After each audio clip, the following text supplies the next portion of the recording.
Hi అండోయ్. మరొక చిన్న mini వ్లాగ్తో అయితే మీ ముందుకైతే వచ్చేసాను. రోజుట్లానే పొద్దున్నే లేచి ఇంకా ఫ్రెష్ అయ్యి ఆవు పాలు అవి తీసేసి ఇంకా స్నానం చేసి వచ్చి వంట దగ్గరికి అయితే వచ్చేసానండి. ఈ రోజు కూడా ఇడ్లీ అయితే తినేసి ఇంకా వంట చేయడం అయితే స్టార్ట్ చేశాను. తెలిసిన వాళ్ళు లాంగ్ బీన్స్ ఇస్తే ఆ కర్రీ అయితే చేసేసి ఇంకా మా బాబాయ్ గారు వాళ్ళు చుక్కకూర ఇచ్చారు. చుక్కకూర పులుసు అయితే చేస్తానండి. చుక్కకూర పులుసు అయితే అన్నంలోకి అసలు భలే ఉంటుందండి, పుల్ల పుల్లగా. తర్వాత ఇంకా టాపీ వాళ్ళు వచ్చేసారు. ఇంకా వాళ్ళకి 2 సార్లు టీ అది అయితే ఇచ్చేసాను. ఇంకా గేట్లు పెట్టేసి గేట్ల దగ్గర దిమ్మలు అయితే ప్లాస్టింగ్ చేస్తున్నారండి. ఇంకా ఈవినింగ్ బియ్యం కడిగి పెట్టేసుకున్నాము. బియ్యం కడిగి పెట్టిన తర్వాత కాఫీ అయితే పెట్టుకుని తాగేసామండి.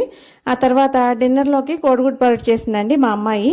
తర్వాత లాస్ట్లో నా ఫేస్ జిడ్డుగా ఉంది, బాగాలేదని చెప్పి నువ్వే కలరింగ్ ఇవ్వు అని చెప్పి అంటే ఇట్లా అయితే తిప్పానండి.